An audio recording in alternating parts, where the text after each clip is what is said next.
Hi guys, I'm back. Really slow on the upload front, I know. But hey, it's a nice surprise whenever I pop in and wish you an early happy Halloween, right? Of course, I wish that's all I was doing, but this has recently come to my attention and I feel the need to talk about it because it's a project that raises a couple of red flags for me. And because it's such a recent project, I don't really have any footage for it. I don't want to rip other YouTubers' footage and steal it, so I'm just gonna talk over a recording of me doodling a dragon, because it's topical. Please don't be too harsh on my artwork. I know it's not the best, and I'm really new to using Psy, so I do my best. So without me wasting any more time, let's get to the meat and potatoes of the matter.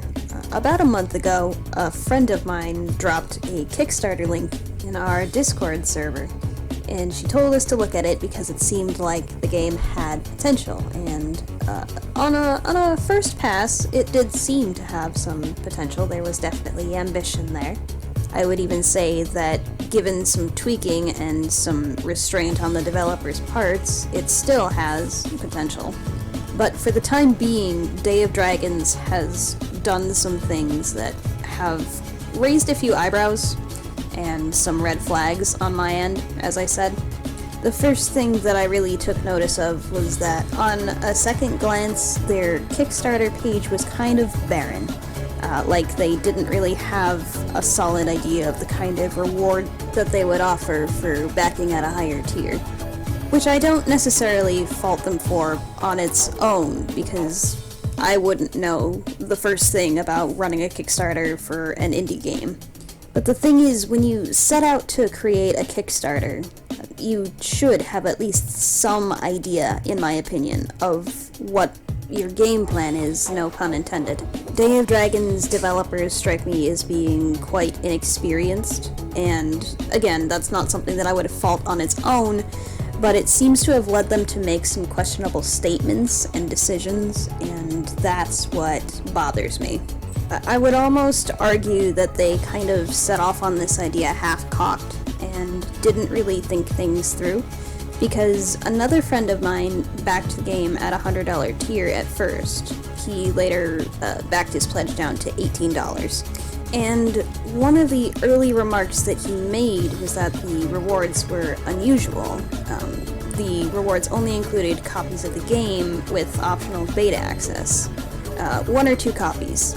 There wasn't any option to back to have your name mentioned in the credits or help design dragons, no exclusive rewards. Later on, when they started to add skin pledges, initially they didn't add them to tiers higher than $30, from what I remember. I have some screenshots that I'll toss up over the footage while I ramble. And this is where the whole thing started to get a little bit strange, because in addition to not adding the skins to higher tier rewards, like, any other Kickstarter would do, they said that backers would need to have a second Kickstarter account and back the game a second time if they wanted the skin bundle in addition to another reward. Basically, it was $30 DLC before they even had a product. So this was the point where my friends and I started to go, okay, maybe it's not such a great idea to back this particular indie campaign. And before I go any further, I'd just like to throw it out there that I'm not here in any way, shape, or form to just badmouth indie devs and tear them down. If you have a project that you are passionate about, whether it be game development or music or art, then I say indulge that passion and be as creative as you want to be. But be careful what you advertise to people and what kind of promises that you make. If you make a misstep in your campaign or you don't deliver on something that you said was going to be delivered, then people are going to remember that and it's going to reflect poorly on you. In this case, this particular misstep was so extreme that it caused me to not back the game. It caused several of my friends to not back the game, and it made one of my friends cancel her pledge entirely. Obviously, this didn't have much of an impact on the game's outcome because it still raised over $500,000 on Kickstarter, but that just made way for another problem to rear its head. This problem being, of course, that This game has said that it's going to be on Steam Early Access by next month. I believe actually in less than a month at this point. Now the issue with that is they don't have a game to put on Early Access. What they have at the present time is a bunch of placeholder assets that have been slapped together in what loosely resembles a gameplay demo. Anybody who knows where to look can buy these very same assets and build the very same quote-unquote game in probably the same amount of time. And in addition to going on Steam Early Access next month, which could be free, could be not, it's too early to tell at this point, in their end of crowdfunding surveys, the devs made mention of potentially supporting the project further through Patreon, which I believe might actually be against Steam's terms of service. I am not 100% sure about that. I do know that Steam has issue with developers continuing to sell crowdfunding rewards outside of the Steam marketplace, so I'm not sure if Patreon would qualify as being similar to that. But regardless, it does raise a bit of a red flag for me, because that to me says that the dev is looking for more money when they've already just raised $500,000 and they don't really have a product to show yet. There's very little I can do about the Kickstarter now. It has completed, and again, it did raise $500,000, so it's a little late for me to say don't support this project. But on the other hand, it's also a little early for me to be screaming, don't support this project, because at the end of the day, I do think these devs are inexperienced rather than greedy, and I think that this project could have some potential, regardless of how badly I think the campaign has been handled so far.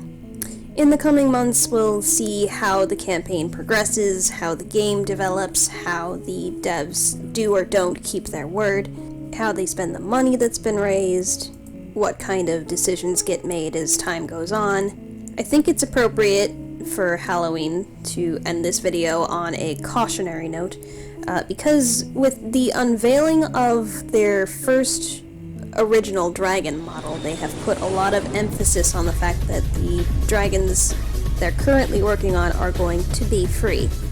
It may or may not be poor choice of wording on their part, but it sets off some alarm bells in my head, because obviously recently there's been a lot of controversy regarding video games and microtransactions and loot boxes and all of these pay-to-win type things.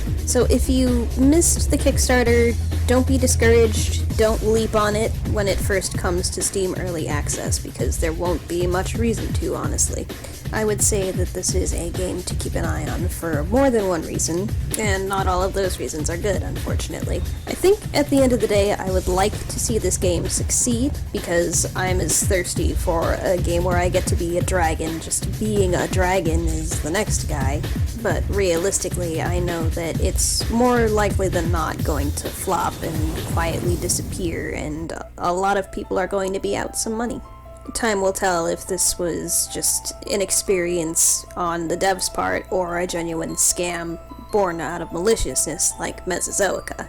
If anything particularly egregious happens in the next few weeks or months, then I will probably have some more things to say in a follow-up video.